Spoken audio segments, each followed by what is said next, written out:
Bom, pessoal, o Rafael Lima fez um artigo chamado Libertários podem votar nas eleições, que foi postado no portal do Ideias Radicais. E nesse vídeo eu vou lendo e contrapondo, ponto a ponto do artigo dele, tá? Ontem, para quem não acompanha no Twitter, ele fez um questionamento sobre qual seria a origem da definição de gradualismo como participação na política. Eu respondi com alguns artigos, alguns deles com a origem, como o caso do artigo da Wendy McElroy e um trecho do Ética da Liberdade, o livro do Hofbauer, que eu vou mencionar nesse vídeo. Mas vários artigos criticando a ideia do libertário participando da política como um todo, e também na ideia do gradualismo. Mas a resposta do Rafael foi que nenhum daqueles artigos vai contra o que ele defende, que ele não entende que nenhum daqueles artigos critica a participação na política, que ele acha que Roupa defende participação na política, Salerno defende participação na política, coisas assim. Bom, aqui eu vou provar que não. Mas, bom, é isso. Fique com o vídeo. Roda a vinheta.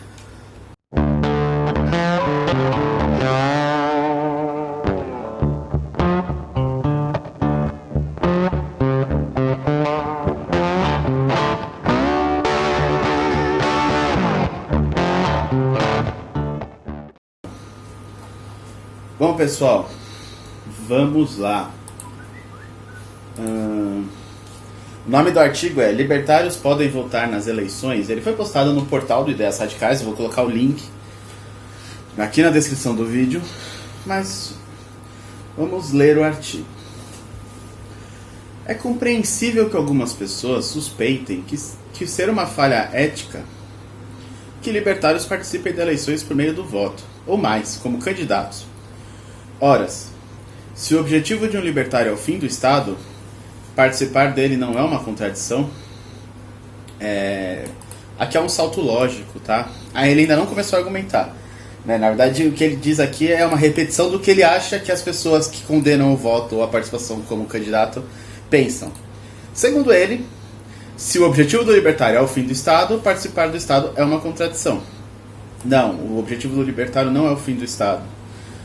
O objetivo do libertário é que ele consiga realizar as suas conexões voluntárias de forma pacífica e que a iniciação de agressão contra ele ou outras pessoas pacíficas seja condenada dentro da sociedade.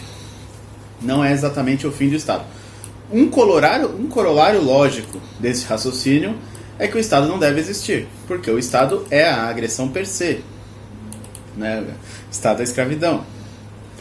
Aí, continuando o artigo, a resposta é trivial. O objetivo desta ação é justamente impedir que o Estado atrapalhe a criação de instituições libertárias, bem como a revogação de leis e outros dispositivos que impedem instituições libertárias de serem criadas. Existe um mundo todo fora da regularidade formal estatal, tá, Rafael? O grande mercado do Brasil, inclusive, é o mercado negro, é o mercado que o Estado não tem acesso, tá? Então, nada impede que essas instituições sejam criadas sem um CNPJ, sem a necessidade de leis e outros absurdos do tipo. É lógico que isso atrapalha, A obrigatoriedade dessas coisas faz com que não ter tais coisas atrapalha bastante, como por exemplo, se você tiver um instituto, vamos supor, o nome de um economista famoso, e aparece alguém querendo te patrocinar, essa pessoa vai exigir que você tenha um CNPJ para conseguir abater esse patrocínio do imposto de renda e tudo mais. E se você não tiver, ela provavelmente vai promover, o registro do seu instituto para te patrocinar, ou simplesmente procurar um instituto para patrocinar que já tenha. Continuando o artigo, assim, votar ou ser eleito não implica de qualquer forma em aceitar o Estado ou qualquer parte dele. Concordo. Nem sequer implica a aceitação de uma democracia ou dos outros eleitos. Concordo. Como aponta Hofbauer, citando o Lisanne Spooner, acho que aqui você podia colocar, e é simplesmente um conselho editorial, tá? Como aponta a Lisanne Spooner, porque você está fazendo um output, você está fazendo uma citação de uma citação. Mas voltando. A votação ou participação em uma ação eleitoral não é um ato voluntário em um vácuo. O fato é que o Estado se impôs, e não pode ser votado para fora da existência ou simplesmente rejeitado pelo eleitor de maneira unilateral. Concordo. Logo, o eleitor ou candidato se encontra na situação seguinte: ele será coagido por outras pessoas a viver de uma certa maneira e entregar parte de sua renda e propriedade. Contudo, ele pode usar o seu voto em uma tentativa de evitar isso. Aqui eu discordo, Rafael. O voto do eleitor, ele não é uma tentativa de evitar nada, né? Na verdade, ele é inócuo. O voto ele não tem efeito nenhum. Para que um voto tenha efeito, é preciso que você tenha aí muitos eleitores defendendo aquela mesma ideia. E ainda assim o efeito é pequeno, porque ao colocar um político lá no Congresso... Bom, eu já vou evoluir esse argumento mais pra frente. Continuando o artigo. Nenhuma outra escolha está disponível. A questão aqui é o que você pode fazer com a escolha extremamente limitada que lhe foi dada. Nossa estratégia, portanto, envolve apoiar apenas candidatos em que temos altíssimo grau de confiança de que irão defender a liberdade de maneira consistente. Aí que está um problema, Rafael. Você confiar em alguém é uma análise que você faz a partir de uma experiência, né? Você não confia a priori em alguém, né? E quando você fala de ética, você está falando de a priori. Então, quando você confia em alguém, você precisa conhecer o discurso e conhecer as ações daquela pessoa. E não há nenhum dilema ético em você confiar em alguém para governar a sua vida. O problema é você confiar nos seus instintos e no que você conhece, dos dados que você colheu daquela pessoa, para dizer que aquilo é o melhor para outras pessoas, né? Você não tem a capacidade de reunir informações sobre isso. Inclusive, o argumento, o discurso daquela pessoa pode, e provavelmente não estará, se ela for político, conectado com as ações dela. Isso é de praxe. Continuando o artigo. Não estamos interessados no menos pior, no mais conivente ou outras alternativas. Afinal, não temos como saber qual será o saldo final de suas atuações. Nem podemos confiar em pessoas que não defendem a liberdade e a propriedade como princípios. Também é importante frisar que esse apoio é apenas a candidatos e não a partidos. Eu acho que aqui você está fazendo um apontamento não sobre... quando você diz não estamos interessados, quem que não está interessado, né? Eu acho que aqui você não se refere aos libertários, ao movimento libertário, a um tipo de estratégia libertária. Aqui você se refere às ideias radicais. E, bom, ideias radicais SEO, você faz literalmente o que você quiser com ele, você não deve satisfação a ninguém. Tá, a estratégia do que deve ser feito, essa parte vai ser boa. De fato, é essa estratégia que Hope defende em o que deve ser feito. Neste, ele defende o voto e as eleições, inclusive a eleição de defensores da liberdade. É uma forma de defender a propriedade privada, conter a expansão estatal e distribuir as propriedades que estão na mão do Estado de volta para pagadores de impostos. Sim, Hope, nesse livro, ele faz uma série de outras defesas também. É um livro sobre ciência política, não é um livro sobre ética. O livro sobre ética do Hope é o EPP, Ethics and Economics, né, Property Private, um negócio assim, que foi traduzido recentemente pela Biblioteca Libertária, o Abacate Libertário. E tem um resumo da ética do Hope numa teoria sobre socialismo e capitalismo. Não neste livro. O que deve ser feito não é um livro sobre ética. Repetindo, não é um livro sobre ética. Eu tenho que deixar isso bem claro, porque Hope não está discutindo a ética aqui, certo? Ele está discutindo ações políticas. E nas ações políticas ele defende que para você reduzir o tamanho geográfico do Estado é preciso apoiar a secessão. E apoiando a secessão, você deve buscar aqueles políticos antidemocráticos, e ele deixa esse termo, eu não sei porque o Rafael não repetiu o termo aqui, porque o termo é presente no livro inteiro, mas aqueles políticos que são contrários à democracia e a favor da secessão e de um tecido social mais local. Essa estratégia que Hope pretende no que deve ser feito não pode ser confundida com apoiar o Osterman, apoiar o Camozzato, né? Até porque o Pacto Federativo Brasileiro é completamente diferente do Pacto Federativo Americano, que é o pacto onde Hope propõe esse tipo de de sistema. Né? No Pacto Federativo Americano, o presidente ele é simplesmente o tesoureiro, né, do Estado, e cada ente federativo, né, Texas, Carolina do Sul, Carolina do Norte, Carolina do Oeste, Carolina para cima e para baixo, cada estado ele tem a sua legislação própria, a sua constituição própria, e eles podem legislar sobre literalmente qualquer coisa. Tanto que na Califórnia eles estão passando tanto progressismo que o pessoal está simplesmente saindo de lá. E há o estado do Colorado, né, a Califórnia, há um movimento de secessão lá. Inclusive eu apoio a secessão da Califórnia. Quanto ao tipo de ação a ser tomada, Roe Salerno justifica a estratégia libertária dentro da política e propõe o oportunismo da revogação de intervenções estatais conforme a oportunidade surgir na maior extensão possível. Novamente, esse artigo do Salerno, do que devemos ser oportunistas e não gradualistas, é muito bom, mas ele está se referindo ao termo do Hofbauer, né, do gradualismo como uma abolição sistêmica do Estado a partir de etapas, e aceitar a etapa 1 é literalmente impor a etapa 1 a outras pessoas e dizer que aquela etapa é aceitável. Então, reduzir o imposto 10% por ano em 10 anos, e esse é o exemplo que o Hofbauer dá no Ética da Liberdade, significaria que 90% é aceitável no próximo ano, 80% é aceitável no outro, 70% é aceitável no outro, e não há um parâmetro para deduzir o quanto de agressão é aceitável para outras pessoas. Você pode deduzir o quanto é aceitável para você. Então esse é o problema do gradualista nesse caso. Mas continuando, quando o Salerno fala sobre sermos oportunistas, ele diz que as oportunidades, as janelas de oportunidade que surgem com políticos não devem ser desperdiçadas, e não devem mesmo. Nem purista acha que se o Estado resolver aprovar o uso de armas, isso é um absurdo. Lógico que não. A questão é o seguinte: o Estado vai regulamentar o uso de armas até qual calibre, não é? E quanto de imposto vai ter nisso? Bora criar um grupo para trazer arma do Paraguai, do Uruguai, foda-se o Estado. Isso é purismo. Mas, continuando o artigo.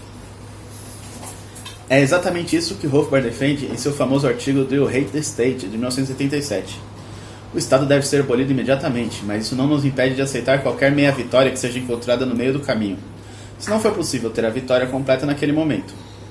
Sim, e nas páginas finais, eu mandei no Twitter as páginas, acho que foi da 338 até 352, do Ética da Liberdade. O próprio Hofbauer, ele critica o gradualismo, não apenas como estratégia política, mas também o gradualismo quanto à agressão a outros indivíduos, que é o gradualismo que nós criticamos. Ninguém aqui critica que o Estado acabe aos poucos.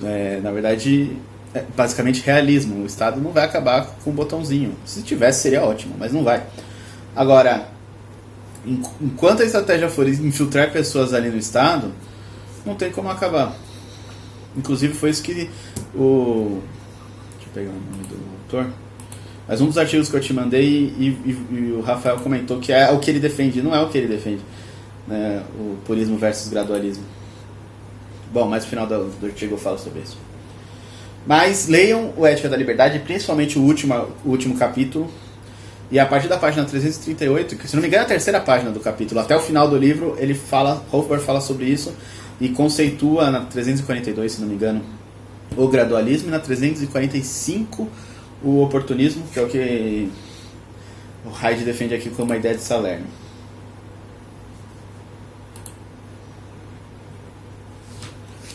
Uma colheradinha aqui no meu sorvete. Vocês querem? Continuando. Por exemplo, libertários são a favor da abolição imediata de todos os gastos estatais. Mas se for possível, na votação de hoje, somente cancelar o gasto de 2 milhões, é perfeitamente ético cancelar esse gasto e continuar trabalhando contra o resto. De fato, boa parte do trabalho no libertarianismo é criar as condições políticas e populares para que os gastos sejam abolidos. Bom, aqui ele colocou perfeitamente ético cancelar este gasto. É ético cancelar qualquer gasto estatal. O que não é ético? O que não é ético é implicar que as outras pessoas devem responder pelo que você aceitou como uma agressão menos pior. Obviamente, no caso do dinheiro, isso é mensurável, mas ainda assim você não tem legitimidade para impor que um corte de cancelar um gasto de 2 milhões vai cortar impostos para as pessoas e tudo mais. Você não tem inclusive como deduzir isso, mas vamos supor que tivesse. Você não consegue estabelecer um parâmetro no qual você tem legitimidade para defender uma agressão menos pior para as outras pessoas, porque você não consegue defender uma agressão para as outras pessoas. Então qualquer coisa acima de 0 já é ilegítimo, e se é ilegítimo é antiético. Você não consegue misturar as duas coisas. Uma ação ilegítima jamais será uma ação ética. Com isso, Salerno e Hofbauer rejeitam o gradualismo. Sim, principalmente Hofbauer rejeita todos os tipos de gradualismo. Obviamente numa análise histórica. Se você for pegar quando ele fundou o partido, não. Mas no final da carreira, sim. Isto é, a ideia de que as intervenções precisam ser revogadas pouco a pouco. Mesmo que seja possível reduzir o Estado ainda mais, para evitar choques para a população, para educar as pessoas gradualmente na liberdade ou qualquer outro motivo que seja. Ok, concordo. Objeções à participação de libertários no Estado. Algumas outras objeções específicas podem ser feitas. Praticamente todas foram respondidas por Walter Block em seu artigo de 2018, que trata sobre ética, moralidade e efetividade do voto na defesa da liberdade. Talvez a única discussão que já não tenha sido esgotada em detalhes exaustivos na literatura é a do fato de que candidatos eleitos e seus assessores estão recebendo pagamentos oriundos do Estado. Ainda assim, a guia para a solução desse problema já tinha sido dada por Roupa.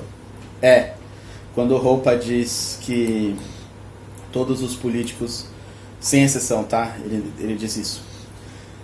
Deveriam ser enforcados ou, no mínimo, uma prisão perpétua por serem beneficiários de roubo. É isso que Roupa diz, tá, gente? Tirando o que deve ser feito, que é um manual de ciência política para não libertários, para ir além da bolha, Roupa tem essa visão sobre os políticos. Não essa visão que o Hyde tenta passar, de que Roupa acha alguns políticos ursinhos carinhosos e que é bom abraçá-los e afagá-los. Primeiramente, os mandatários e seus assessores pagaram impostos antes de possuírem seus cargos. Isso significa que os valores que recebem são apenas restituições dos impostos que pagaram previamente. Rafael. Afinal, como qualquer vítima de assalto, um pagador de impostos tem direito de reaver os fundos que lhe foram roubados pelo Estado. Bom, Rafael, esse seu argumento ele me soa meio até socialista, tá? Porque você ignora completamente a escassez dos recursos. Os assessores pagaram impostos, os mandatários, os políticos, os funcionários públicos pagaram impostos antes de ter seus cargos.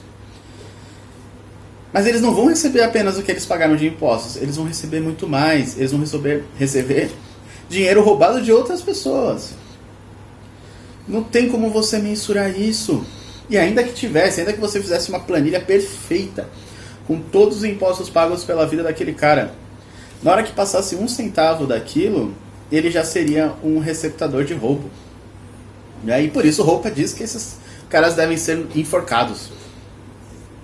E além disso, não é apenas o dinheiro. Né? A política ela dá um capital social, um status para o indivíduo que é antinatural. Em uma cidade pequena, um vereador, um prefeito, goza de uma série de benefícios que são, na verdade, negociatas para que as pessoas, as empresas, consigam vantagens econômicas com aquela atuação antinatural desse sujeito. Então, mesmo que esse cara não recebesse nada, ou devolvesse 100% do salário, ou se recusasse a ter gabinete, funcionários e tudo mais, ainda seria antiético. Porque se trata de uma intervenção na ordem natural. Continuando. Outro ponto a ser analisado é o saldo total de operações desse mandatário, e não apenas seus recebimentos. Se um político reconsumir 4 milhões durante seu mandato, isso não é nada. mas em sua atuação foi responsável por reduzir os gastos do Estado em 20 milhões, o saldo é positivo. Opa! Um político, ele não faz nada, tá? Ele vai precisar sempre de uma bancada aprovando sua atuação, aprovando os projetos de lei, votar junto com uma bancada para barrar projetos de leis. Nesse cenário, é possível que ele participe com outros políticos de uma redução de 20 milhões do gasto do Estado em um setor. Mas, obviamente, o Estado vai transferir, através de outra bancada com outros políticos, esses gastos para outro setor.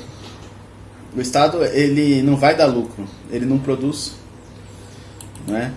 E o salário do político já é um ônus que o Estado já contabiliza. Na hora que der esse lucrinho aqui, ele vai contabilizar em outra coisa, vai criar alguma outra anomalia de mercado, né? Além, é claro, de passar mais regulamentações e tudo mais em outras áreas na qual esse político não vai participar, porque são outras bancadas. O que você diz aqui é o que aconteceria se houvesse apenas um político, se as pessoas votassem no rei, né, o que nunca aconteceu. Em suma, os pagadores de impostos serão menos roubados do que seriam no caso o mandatário não existisse em primeiro lugar. Não. Não dá para você presumir isso. Você isolou uma votação e um salário de um político, ou dos gastos de gabinete de um político, para dizer que o saldo pode ser positivo. Os pagadores de impostos continuarão sendo roubados. O Estado não vai ligar para você. Eu gostaria que você me mostrasse um exemplo do Estado ligando para alguém falando: vem aqui receber o que você foi roubado a mais no ano passado. Tá? É lógico, tem a restituição do imposto de renda, mas a restituição do imposto de renda não é o que você foi roubado a mais, é o que você pagou a mais, né? O seu contador deu uma pisada na bola, você pagou um pouco a mais de imposto, e o Estado vai te devolver, mas ele já tem o Estado tem um cálculo de quanto você deve, aproximadamente, e se você pagar menos que aquilo, você vai ser ameaçado, preso, morto, e se você pagar mais do que aquilo, no máximo vai haver uma restituição depois de 1 ano ou mais.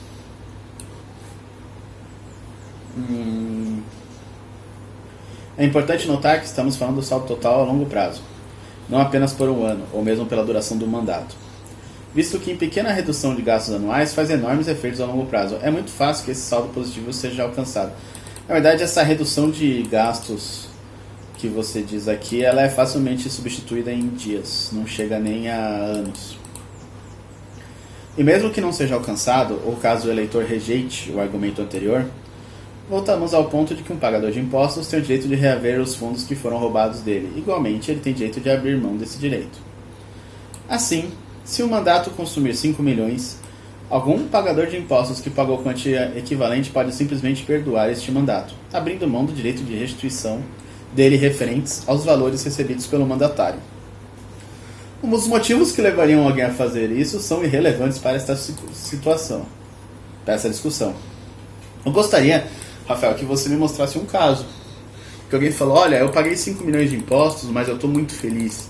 Então, vem aqui Fábio Osterman, meu político favorito. Eu paguei o imposto desse cara. Todos os outros são cretinos, todos os outros merecem morrer porque são receptadores. Esse cara não é receptador porque fui eu que paguei. Além de ser um exemplo bem idiota, por que não? Tá? A pessoa que pagou que foi roubada em 5 milhões de impostos, não sei porque você coloca pagador de impostos. Que tipo de pano você quer passar, Rafael? A pessoa que foi roubada, né, em impostos, ela não tem como direcionar isso. Eu paguei impostos, mas eu não quero que conserte aquela estrada, não. Eu quero que seja tudo, salário do Fábio Osterman. Mesmo que o Fábio Osterman fosse libertário. Tá? Vamos usar um exemplo de um libertário de verdade, Ron Paul. Eu paguei os impostos, mas eu estou satisfeito porque foi pro salário do Ron Paul. Não foi, tá?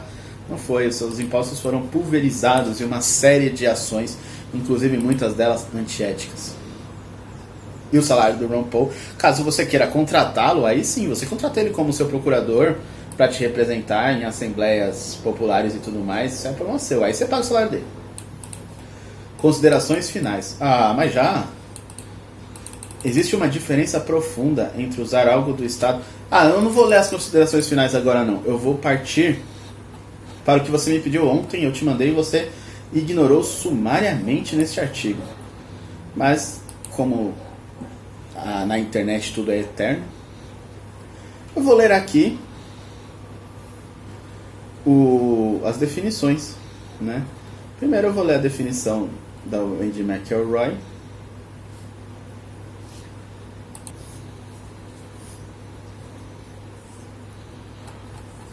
Bom, agora eu vou fazer um merchan enquanto abro os artigos. @comcafé_ no Instagram, tá? São pães de mel, cookies, uma série de delícias. A Habili, que é a dona dessa loja, ela é libertária, então vamos ajudar o empreendedor libertário nisso. Eles entregam para toda a cidade de São Paulo. As vendas são feitas exclusivamente pelo Instagram. E quem usar a hashtag OGEDA10 no ato da compra recebe um desconto de 10% e ainda ajuda o meu canal com mais 10% de doação ao canal. Então, com café _ eu vou colocar o link da loja também na descrição, o texto com o desconto e o cupom. Mas consumam produtos libertários, ajudem o empreendedor libertário. É muito importante que a gente consiga se apoiar nesse tipo de iniciativa.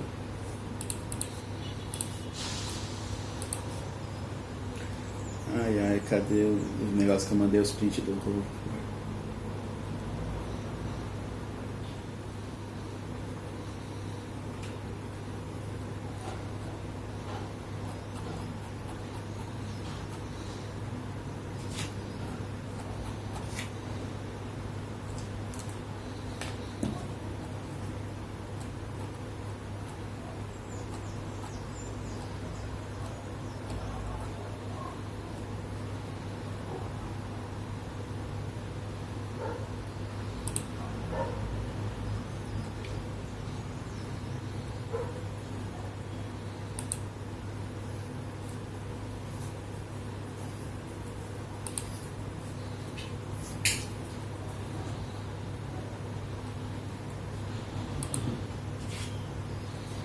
Gente, como essa internet tá ruim.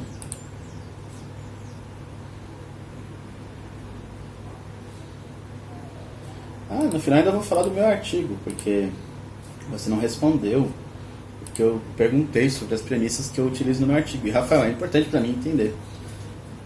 Não é? Bom, vamos lá. Eu mandei para você já faz 20 horas. Continuando a linha de raciocínio, de artigos de raciocínio, páginas 338 a 352 do Ética da Liberdade. Eu não vou ler todas aqui, mas eu vou ler... No 338 ele fala sobre o abolicionismo, que o gradualismo teórico seria uma fuga do ponto de disruptura na prática. É na página 339. Vamos lá, o que Rothbard diz sobre o gradualismo, Rafael? De fato, o gradualismo na teoria enfraquece totalmente o próprio objetivo prioritário de liberdade. Ele não implica, portanto, apenas uma estratégia, mas sim uma oposição ao próprio fim, e, consequentemente, é inadmissível que ele seja uma parte de estratégia voltada para a liberdade. A razão é que, uma vez que o abolicionismo imediato é abandonado, o objetivo cai então para um segundo ou terceiro lugar, sendo substituído por outras considerações antilibertárias, pois essas considerações são colocadas acima da liberdade. Deste modo, suponha que o abolicionista da escravidão tivesse dito: eu defendo o fim da escravidão, mas somente daqui a 5 anos. Isso implicaria que a abolição dentro de 4 ou 3 anos, ou imediata, seria errada, e que, portanto, é melhor que a escravidão continue por mais tempo. Porém, isso não significaria que as considerações de justiça fossem abandonadas, e que o próprio objetivo deixou de ser o mais elevado na escala de valor política do abolicionista, ou do libertário. Na realidade, isso significa que o libertário defendeu a continuação do crime e da injustiça. Esse trecho é muito bom, né? Esse capítulo inteiro do livro, que é sobre estratégias da liberdade, é muito bom, porque Rothbard já estava muito mais radical aí, né, do que aquele Rothbard que tinha acabado de sair da esquerda, que acreditava na direita, no unionismo, nos liberais e tudo mais. Então, Esse capítulo inteiro tem uma série de pauladas em cima do gradualismo, eu li só um trechinho, mas ainda não tem, né, a definição que o Rafael estava pedindo, a definição do gradualismo como a participação na política. Você vê que o Rolf Barahy ele já trata o gradualismo como a não exclusão da injustiça, não é? A defesa não intransigente contra a injustiça. E a participação na política, ela não tem como ser justa a partir das 3 premissas que eu coloco no meu artigo e eu vou comentar aqui ao final. Mas Wendy McElroy, no artigo Contra o Gradualismo, aqui o bicho pega. Tá? Aqui estão as 2 definições de gradualismo que são utilizadas, tanto eu utilizo quanto o Alberto Guerra no artigo brilhante também, O Cavalo de Troia de Cristal. Um artigo brasileiro muito bom contrário à participação política. E, bom, quer chamar de participação política de gradualismo, chama. Quer chamar de caramelo com doce de leite, chama. Pouco importa quais são os signos que você usa, né? Estamos falando de significado. Mas vamos lá.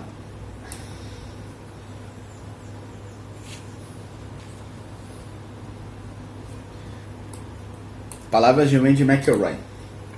Antes de prosseguir, é útil distinguir o gradualismo enquanto uma política do gradualismo como um fato da realidade. E aquilo que eu falei lá atrás sobre ciência política e ética. A ética é a descrição da lei natural, da realidade. Enquanto política, é ciência política.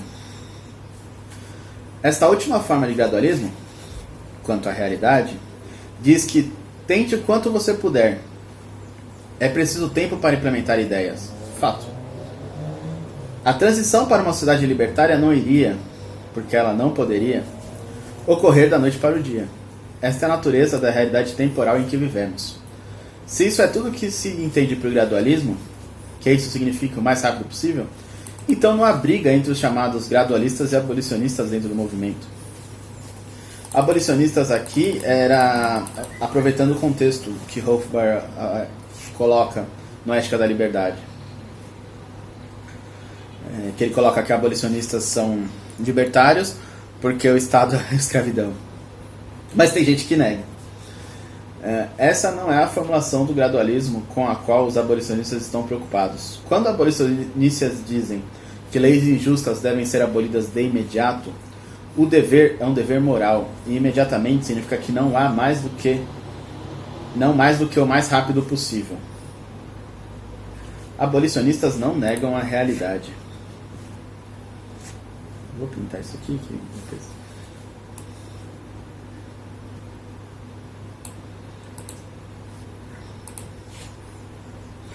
Eles simplesmente insistem que, enquanto uma política, os direitos individuais devem ser prioridade sobre todas as outras considerações morais e práticas. Os libertários, abolicionistas do século XIX, perceberam que a cessação da escravidão levaria tempo.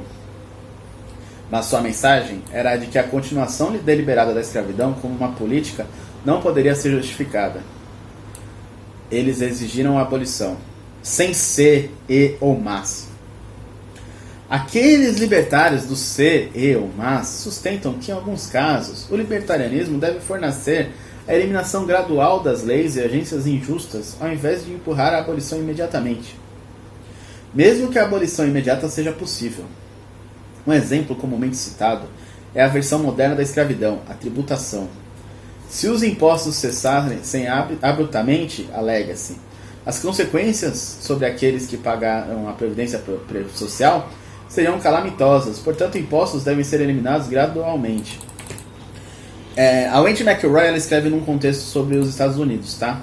No Brasil, se você abolisse a previdência social imediatamente, não haveria uma calamidade, porque o governo federal é o maior detentor de terras do Brasil. E simplesmente vendendo essas terras, ele conseguiria, com a venda de menos de 1/10 das terras do governo federal, ele conseguiria quitar todo o débito da Previdência. É uma coisa absurda a quantidade de terras que o governo tem. Mas, continuando o artigo. Por causa dessa análise, vou rotular a posição anterior como gradualismo explícito e introduzir o conceito de gradualismo implícito mais tarde.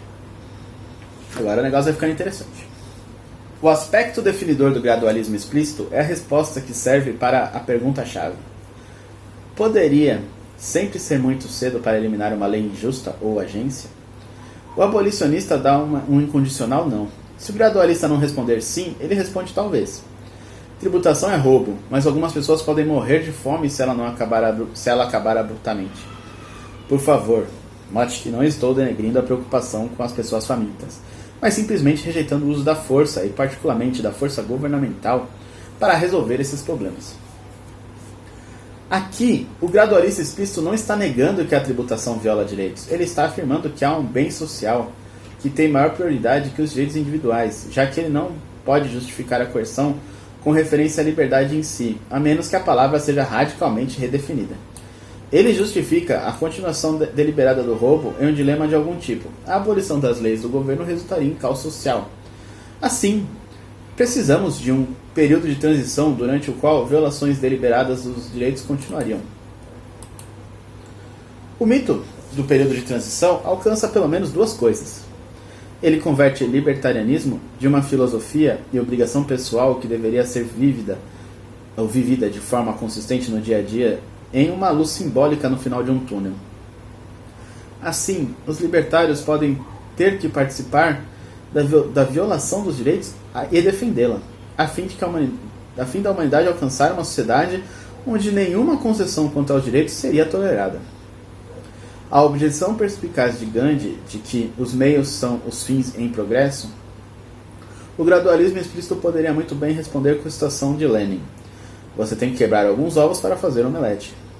É necessário salientar que ovos é uma metáfora para cabeças. A segunda conquista é uma ilusão. Ao colocar período de transição, o gradualismo é subitamente deslocado para uma estratégia e não uma questão moral. O gradualismo é simplesmente uma questão de chegar lá a partir daqui. Bom, aqui é o que eu falei ali mais cedo sobre você não ter legitimidade para impor um nível de agressão para outras pessoas. É exatamente isso. Você deixa a questão estratégia filosófica, aliás, você deixa da questão moral filosófica para entrar numa questão estratégica política. Os abolicionistas respondem: pelo contrário. Entretanto, o gradualismo é uma questão de saber se os libertários irão sancionar a violação. Peraí que estou salvando aqui o print. De direitos como estratégia. Repetindo. Os abolistas respondem: pelo contrário. Entretanto, o gradualismo é uma questão de saber se os libertários irão sancionar a violação de direitos como estratégia. Como libertário, não está dentro de sua gama de arbítrio violar deliberadamente os direitos de qualquer pessoa em nenhum caso. É proibido, sem qualificação, pelo princípio fundamental da filosofia. Você pode decidir agredir de qualquer maneira, mas você não pode agredir em nome da teoria libertária. A lógica proíbe essa opção. A única via possível de escapar dessa contradição é comprometer o princípio da não agressão. No caso, a gente pode interpretar como a ética argumentativa hoppeana também, tá? Os textos em inglês, geralmente, eles ainda citam o princípio da não agressão, mas eles já estão se referindo à ética argumentativa hoppeana porque muitos dos autores interpretam que a ética argumentativa hoppeana ela confirma o princípio da não agressão. Então eles não estão citando o princípio como um dogma. Eles estão apenas citando como se a gente falasse a ética libertária, de forma genérica.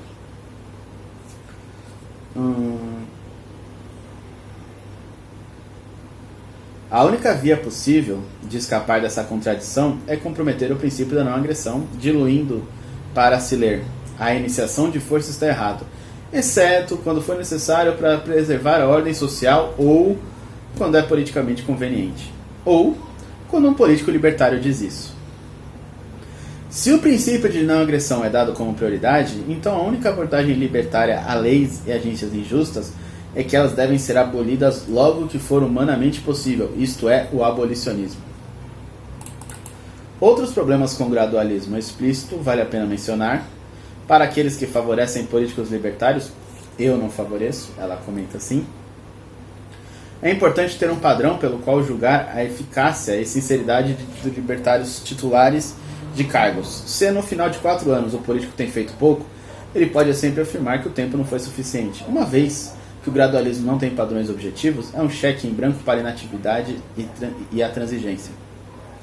Aqui você vê que o Rafael, ele colocou aqui que nossa estratégia, portanto, envolve apoiar apenas candidatos em que temos altíssimo grau de confiança de que irão defender a liberdade de maneira consistente. Você vê que é exatamente o que a Wade McElroy critica como o gradualismo explícito.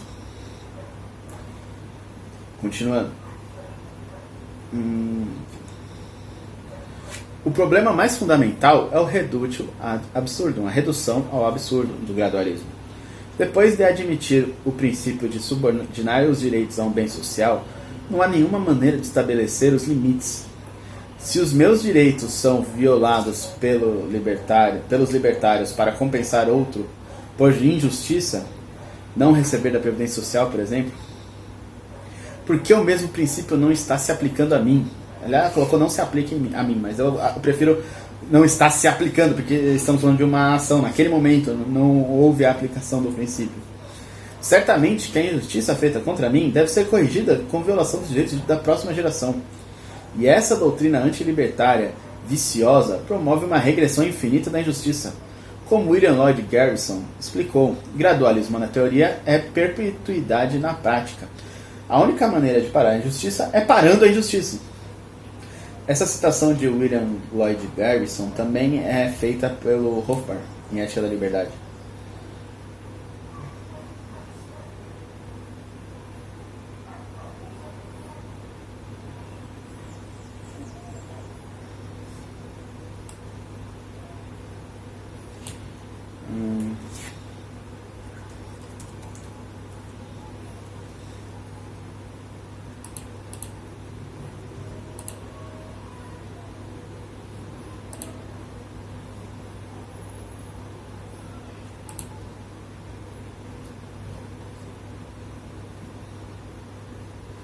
Bom, aí ela continua. Eu vou pular esse trecho sobre imposto mínimo. Eu já falei várias vezes sobre isso. Que não há um parâmetro objetivo para você estabelecer obrigação sobre outras pessoas. Aí ela continua sobre o gradualismo implícito. Deixe-me agora introduzir o conceito de gradualismo implícito, que utiliza uma abordagem diferente. O gradualista implícito poderia muito bem concordar com tudo escrito até este ponto, mas ele iria defender o gradualismo no que respeita à difusão das ideias libertárias. Assim, escritores e palestrantes libertários devem apresentar problemas em uma base fragmentada, sem nunca afirmar a meta da abolição ou o contexto libertário em geral. Assim, um libertário deve pedir menos tributação sem revelar o objetivo da não tributação. Imposto é roubo é substituído por uma declaração que você tem o direito de manter mais do que você ganha. Este é o gradualismo por dissimulação. Uma dissimulação que é justificada como uma manobra estratégica para facilitar o acordo. Bom, no print eu vou colocar uma parte um pouquinho maior, mas eu vou parar de ler por aqui esse artigo. Aqui, como gradualismo implícito, podemos citar Ron Paul, por exemplo, que ele participa da política para a difusão das ideias. Mas ele não muda o discurso, não é? Então, ele não defende um político libertário. Ele participa da política para a difusão das ideias. Isso é completamente diferente de apoiar um Fábio Osterman da vida. Não é? Defender um político. Não. Mas ainda vamos mais. O Hyde, ele é fã de Jeffrey Tucker. Eu falei disso no meu vídeo sobre o caso do Estado, da hashtag Escravos do Estado. E o Jeffrey Tucker, ele tem uma crítica ao que ele chama de brutalismo, que seria a exposição das ideias sem floreios, que ele chama de humanitarismo, que é pegar as ideias e tornar mais humanitárias, aproximar aí do movimento negro, do movimento gay, do movimento feminista, e evitar pontos de conflito. Como ela colocou aqui, substituir imposto é roubo por você tem direito de manter mais do que você ganha. Ou então substituir você é um escravo do Estado por, olha, o Estado está te explorando. Coisas assim, né? A alteração da forma do discurso, para tornar um discurso mais palatável, mais marqueteiro, que traga esses indivíduos ao libertarianismo. O grande problema dessa estratégia é que você vai florear um discurso que é extremamente objetivo, e assim o indivíduo vai ser apresentado a uma ideia que não é exatamente a ideia que você quer passar, entendeu? É uma ideia florida.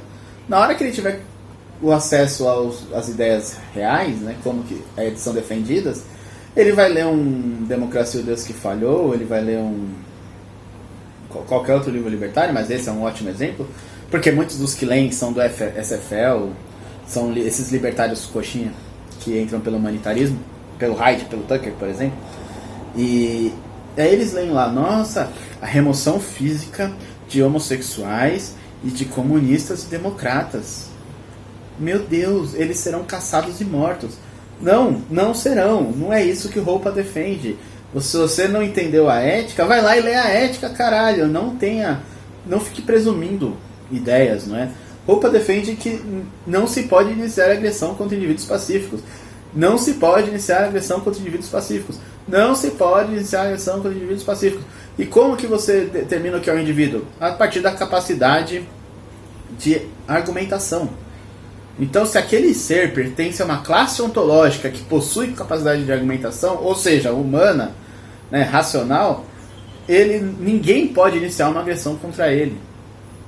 A não ser que seja uma reação a uma outra agressão injusta iniciada por ele.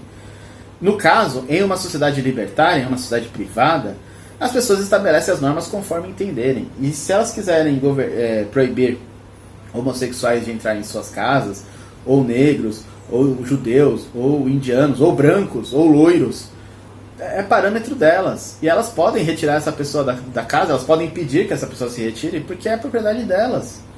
Estamos falando de uma sociedade libertária, uma sociedade de propriedade privada. Em nenhum momento o Hope fala sobre sair caçando homossexuais na rua, pelo amor de Deus. Mas com essas pessoas que vêm a partir desse discurso, né, esse discurso floreadinho, esse discurso bunda mole, elas acabam ficando chocadas, né, com o brutalismo de alguns autores. Mas, finalizando, eu tenho um artigo que chama Por que minarquismo e gradualismo são incompatíveis com o libertarianismo, que foi postado no Instituto Hofbauer em... deixa eu ver se eles postam a data aqui. 19 de abril. Não, 15 de abril. Dia 15 de abril agora de 2020. Tá? Nele eu conceituo as duas formas de gradualismo. Tá? Falo sobre a ética libertária, libertarianismo, minarquismo e tal. E apresento 3 premissas. E são essas premissas que eu perguntei para o Rafael se ele discorda delas. Porque, como é um artigo puramente sobre lógica, é muito fácil refutar o meu artigo. É só apontar o erro nas 3 premissas. Então eu só vou ler as 3 premissas aqui. Se alguém tiver interesse, eu coloco o link aqui. Bom, premissa 1. Não há legitimidade para sobrepor a vontade de um terceiro, um indivíduo A ou uma coletividade, sobre um indivíduo B quanto à sua propriedade sem que isso configure uma agressão. Não há legitimidade para um terceiro impor-se um parâmetro aceitável de agressão sobre o indivíduo quanto à sua propriedade, sem que isso configure uma agressão.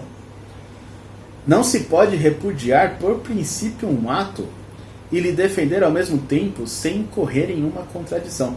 São só essas 3 premissas que eu coloco, que no texto, obviamente, eu desenvolvo a ideia de forma bem explícita, de por que gradualismo como participação no Estado. Então, quando eu falo de gradualismo, estou falando de participação no Estado.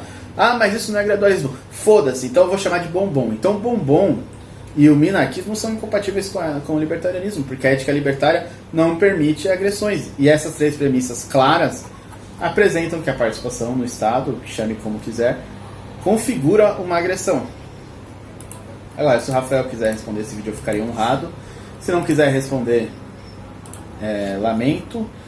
Eu sei que o público gostaria que houvesse uma resposta, porque é uma discussão muito importante aí dentro dos meios libertários e tudo mais, mas fica por isso mesmo. Eu vou colocar os links dos artigos aqui na descrição, E, bom, dúvidas, comentários, aqui nos comentários do canal mesmo, eu procuro responder a todos, tá? Assim como Hornberger, que escreve o artigo The Purism versus Gradualism, Libertarian Debate is Over, que é purismo versus gradualismo libertário, o debate acabou.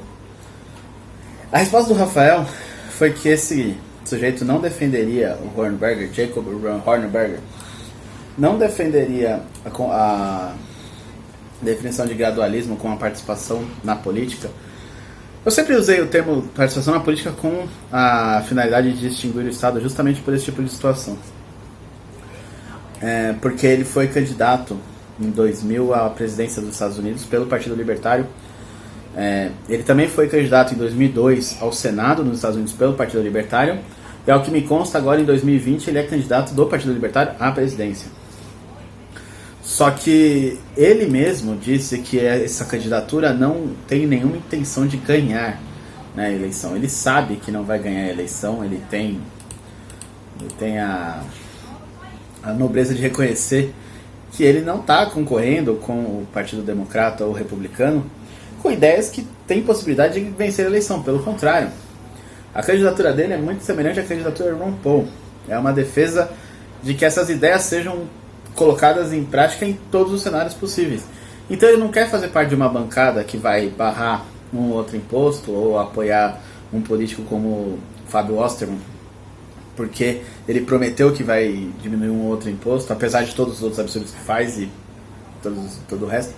Não é essa a esperança desses candidatos, do Ron Paul, esse nome desse cara, Hornberger. Não, a proposta é unicamente utilizar a eleição, a posição eleitoral, como um outdoor para divulgar as ideias libertárias. E não tem nenhum dilema ético nisso, né? Se não tiver uma verba eleitoral como no Brasil, que nós pagamos a campanha, né? Não há nenhum problema nisso. Ele não vai ganhar a eleição e tudo bem, né? Quanto mais pessoas tiverem a curiosidade pelo libertarianismo despertada, melhor. Então, eu não considero o Hornberger um gradualista. Nem o próprio Hornberger se considera um gradualista. E quando ele faz esse artigo de que o debate acabou e o gradualismo foi massacrado, ele faz uma análise histórica sobre o gradualismo. Eu postei esse artigo no Facebook da H3 ontem, a tradução dele. Mas ele faz uma análise histórica dizendo que todas aquelas mudanças que os gradualistas pretendiam em mais de 30 anos não ocorreram, em 25 anos não ocorreram. Então, não, o gradualismo não é nem aceitável, certo? E aquilo, se ele está concorrendo a cargos políticos, mas não para ganhar, qual é o problema? Ele pode, inclusive, fazer campanha eleitoral falando para os eleitores votarem no... Tanto faz. A ideia é apenas disseminar ideias. E aí tudo bem, né? Aí não é gradualismo como o que eu disse, gradualismo como um fim de acabar com o Estado, de extinguir o Estado. Né? Aí depende do significado que você quer dar para cada termo. Se quer chamar isso de gradualismo, eu discordo, mas tudo bem. Obviamente isso não tem nada a ver com, por exemplo, apoiar Felipe Camusato, Ossman, sociais-democratas e socialistas por aí. Muito pelo contrário mesmo. Bom, chegamos às considerações finais do Rafael Lima. Eu vou ler aqui. Existe uma diferença profunda entre usar algo do Estado que já está lá e seria gasto de qualquer forma, e induzir o Estado a gerar novos gastos e assim novos impostos ou dívidas para financiar algo. Sim, o Estado faz calçadas, redes de energia elétrica, escolas e tantas outras coisas. O ético seria que esses serviços fossem privatizados. Porém, dado que os gastos já estão empenhados, não há problema algum em usá-los. Por exemplo, se uma universidade estatal oferta 40 vagas para um curso e 39 alunos se inscrevem, não há nenhum aumento de gastos caso um 40º aluno entre nesta turma. Portanto, a não participação dele apenas implica que algum outro mandatário, mas dessa vez um defensor do Estado, receba estes fundos. O que temos, na verdade, é a seguinte pergunta: dado que o Estado vai dar X dinheiros e não há nada que você possa fazer sobre isso, você prefere que isso vá para um estatista ou um defensor da liberdade? Isso não significa que devemos aceitar passivamente que o mandatário use todos os recursos disponíveis. Muito pelo contrário, qualquer ser com o mínimo de moral consegue compreender que é importante reduzir gastos, rejeitar regalias e se ater exclusivamente ao que é mais eficiente para impedir a expansão estatal e para abrir espaços para a expansão de liberdade. Obviamente, é extremamente benéfico para a ótica do movimento que sejam rejeitadas essas regalias e que os gastos sejam minimizados. Essa austeridade pessoal é um dos pilares principais que nos dá a possibilidade de apontar os erros de outros. De fato, deixa eu mudar a tela aqui. Bom, terminando. De fato, a experiência dos últimos anos já mostrou que essa austeridade constrange mandatários estatistas a reduzirem seus próprios gastos. Isso, por sua vez, reduz o gasto estatal no geral. Rafael Lima, fundador do Ideias Radicais, 10 de setembro de 2020. Agora já deu uma escurecida. Eu vou comentar sobre essas considerações finais do Rafael. O embate entre a ética, o pessoal que defende a ética libertária de forma mais agressiva e as pessoas que defendem a participação política não é um embate que é dado apenas nessa discussão sobre o gradualismo. Ele se iniciou com Konkin e Hofbauer conflituando sobre os rumos do libertarianismo para Hofbauer, que naquele momento ele era basicamente uma forma de fazer política eleitoral. Inclusive ele criou o Partido Libertário e se fundiu com liberais na defesa de ideias com o Instituto Cato. E na época, Konkin criticou essas atuações. Konkin tinha uma grande influência mutualista, não é? E sim, Konkin tinha uma ideia muito mais à esquerda, tanto que no debate você vê na troca de papers que eles fizeram várias vezes, Hofbauer defendendo ideias como só é possível alterar um imposto a partir da participação política. E Konkin respondendo que, bom, se isso é libertarianismo, eu não sou libertário, eu estou à esquerda, tanto que ele chamou isso de agorismo. A verdade é que em uma análise temporal desse debate, todo mundo saiu ganhando. Tanto Konkin transformou o agorismo, que era um ideal agorista, para práticas que levariam ao libertarianismo, inclusive na cartilha agorista. Disseram esses dias que defende feminismo, identidade de gênero. Cara, eu traduzi essa porra, não defende não, tá? Não defende não, se quiserem eu coloco o link aqui, não defende porra nenhuma disso aí. Um dos pontos da cartilha agorista, eles criticam, né, a estratégia libertária até então utilizada, que era o uso da política. Eles fazem uma contraposição a essa estratégia, propondo ações, né? E das principais bases do agorismo é a ética libertária, uma das principais pautas ali. Então, bom, não é esse espantalho que as pessoas fazem. Infelizmente, muitas pessoas leem os autores sem respeitar que os autores mudam de posicionamento com o tempo, né? Assim como Hofbauer, em 77 definia gradualismo como uma coisa, em 82 já criticava o gradualismo como sendo outra coisa, porque em 77 ele era a favor do gradualismo. Para quem leu o artigo dele, ele dizia que era realismo. Mas em 82 ele já era contrário, porque ele defendia o gradualismo como outra coisa. Da mesma forma, essa briga de Konkin e Hofbauer levou a muitas reflexões, e após Roupa e tudo mais, Hofbauer se arrependeu, né, dessa associação política do libertarianismo e tudo mais. E é por isso que muitas pessoas fazem essa crítica.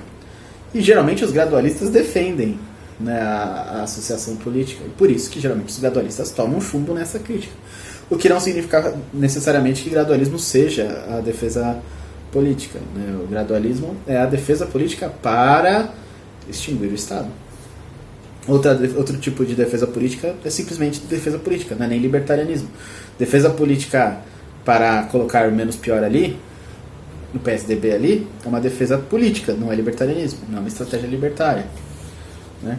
Bom, comentando aqui as considerações finais. O Estado faz calçada, redes de energia, escolas, tantas coisas. Seria ético que tudo isso fosse privatizado. Como não é, não há problema em usá-los, com certeza. Para que a calçada seja feita, já houve uma agressão. Quando você usa a calçada, você não está iniciando uma nova agressão. Quando você faz uso da rede elétrica, você não está iniciando uma nova agressão. Quando você usa a escola, você não está iniciando uma nova agressão. O problema da participação política é que o político, ele é um agressor. Ele, mesmo que ele não receba um centavo de salário, mesmo que ele tente utilizar o cargo para a defesa de menos imposto e tudo mais, ele é um agressor em sua essência, tá? Ele está em um órgão agressor. O Estado é a agressão per se. O Estado é a agressão institucionalizada, é o monopólio da força. E o político, seja ele do executivo ou do legislativo, e ainda os parasitas do judiciário também se encaixam aí, eles são agressores da ordem natural, eles pervertem a ordem natural. Como eu disse mais cedo, um político ele tem uma série de regalias dentro de uma sociedade, além do salário, além dos privilégios artificiais que o Estado cria. Ele está totalmente fora de uma situação de mercado natural. Tá? Então, quando você compara um político com uma calçada, é a mesma coisa que se a calçada fosse construída todos os dias. E não é. A agressão para que a calçada fosse construída já aconteceu. E foi superfaturado, com certeza. Teve gente ganhando muito com isso, com certeza. Em compensação, se você vai só andar na calçada, não tem agressão aí. Agora, se você foi o construtor que recebeu uma vantagem antinatural, né? Que recebeu por metro quadrado de calçada R$25 mil, que é o que se paga hoje em dia, sendo que isso, bom, é muita coisa, você fez parte do problema, você foi um agressor, você transgrediu a ética nesse sentido. Eu não entendo porque que o Rafael coloca as coisas de forma tão simples e tão pobre e faz um argumento tão esdrúxulo como políticos e calçada. Políticos e alunos de uma escola. Os alunos de uma escola não estão agredindo ninguém, a princípio. Ninguém está sendo agredido por ter alunos de uma escola. Bom, continuando. Portanto, a não participação deles implica que algum outro mandatário, dessa vez o defensor do Estado, receba esses fundos. É receita de roubo, eu não estou nem aí quem vai receber. Na verdade, eu espero que a pessoa que receba seja alguém que não defenda a ética libertária. Porque se uma pessoa que defende a ética libertária é receptador, você já vê que o discurso não está conectado com a ação. E isso sim é um grande problema, manda uma mensagem péssima para os seguidores do libertarianismo. O Estado vai dar X dinheiros e não há nada que você possa fazer sobre isso. Sim, eu posso sonegar e reduzir a parte em que eu sou roubado para que o Estado dê esses X dinheiros para alguém. Você prefere que isso vá para um estatista ou um defensor da liberdade? Responde, tanto faz. Tanto faz. Se for para bancar aí um grupo de estudos, alguma forma de disseminar ideias libertárias, eu acho que é uma ótima finalidade, mas continua sendo roubo do mesmo jeito, continua sendo antiético essa finalização, esse financiamento do mesmo jeito, pouco importa a finalidade. Isso não significa que devemos aceitar passivamente todos os recursos disponíveis, muito pelo contrário. Então, aí no final ele faz um argumento que eu gostaria muito que ele provasse. É extremamente benéfico para a ótica do movimento que sejam rejeitadas as regalias e que gastos sejam minimizados. Essa austeridade pessoal é um dos pilares que não dá a possibilidade de apontar os erros dos outros. De fato, a experiência dos últimos anos já mostrou que essa austeridade constrange mandatários e estatistas a reduzirem seus próprios gastos. Isso, por sua vez, reduz o gasto estatal no geral. Prova isso, Rafael. Prova que a redução no gasto estatal no geral. Eu quero que você prove que o Estado gasta menos. O Estado... A experiência nos últimos anos já mostrou que a austeridade constrange os mandatários. Então, ok, o que você disse aqui, né? A análise a partir de Portal da Transparência e outros sites assim, que mostra o quanto cada mandatário estatista gasta, pode ser utilizada como uma cobrança pela população para que ele reduza os seus gastos. Sim, pode. Isso, por sua vez, reduz o gasto estatal no geral. Não faz sentido.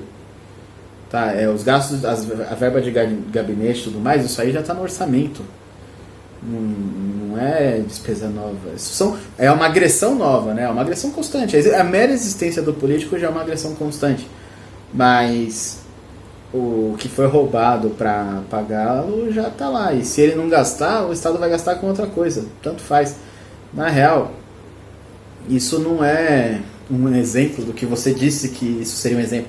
No Twitter você comenta, eu te mandei 11 artigos, todos os artigos que eu mandei, inclusive alguns desses que eu coloquei aqui na descrição, você diz que defende a mesma coisa que você, que seria que gradualismo seria o oposto de abolicionismo, né, que é o que Rothbard coloca no artigo do Head the State em 1977, e que nesse aspecto você é abolicionista, mas por uma questão realista você é gradualista, e que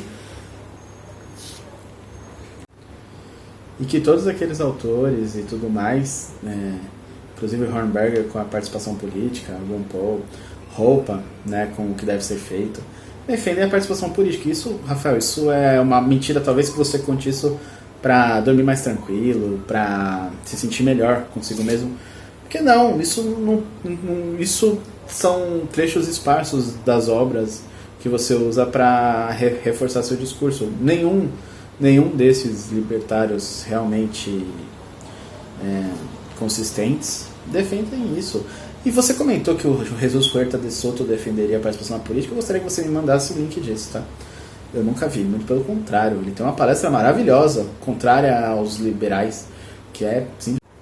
Quanto à austeridade pessoal, é claro que eu quero que o político gaste o mínimo possível para que o meu dinheiro seja roubado o mínimo possível. Mas, infelizmente, isso não é levado em consideração na hora de me roubar, pelo contrário. Né? Se um não gasta, o outro vai lá e gasta. Se um grupo político não se engaja nesse lobby, o outro vai lá e se engaja. A política é um jogo sujo. Do jeito que você fala, parece que a política pode ser um jogo bonitinho, certinho. E não pode. Prova, tá? Que a redução da despesa dos mandatários seria uma redução do gasto estatal no geral. Prova essa afirmação. As 3 premissas do meu artigo, eu gostaria que você respondesse. Eu sei que um grande libertário como você não tem tempo para essas coisas minimalistas de responder artigo de uma pessoa desconhecida como eu. Então, bom, se você tiver um mínimo de humildade, você pode responder qual das 3 premissas está incorreta e onde está o erro dela. Eu achei o seu artigo extremamente raso. Tá? Você faz uma citação aqui do Walter Block. Como eu comentei, Conkin e Randy McElroy já haviam se posicionado. O que o Walter Block defende é outra coisa. O voto é o que é chamado lá fora de voto defensivo como última instância, numa situação em que você tem ali Saddam Hussein e um outro cara que, se você votar nele, eles te matam do lado da urna, como aconteceu no Iraque por muitos anos.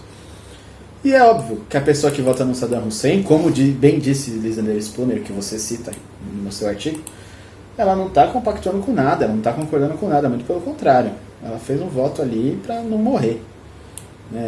Dentre as agressões, dentre ser roubada, explorada ou ser assassinada, ela preferiu continuar sendo roubada e explorada, o que não é uma ação moral, não é uma ação legítima, porque ela estava sobre a mira de um revólver, né?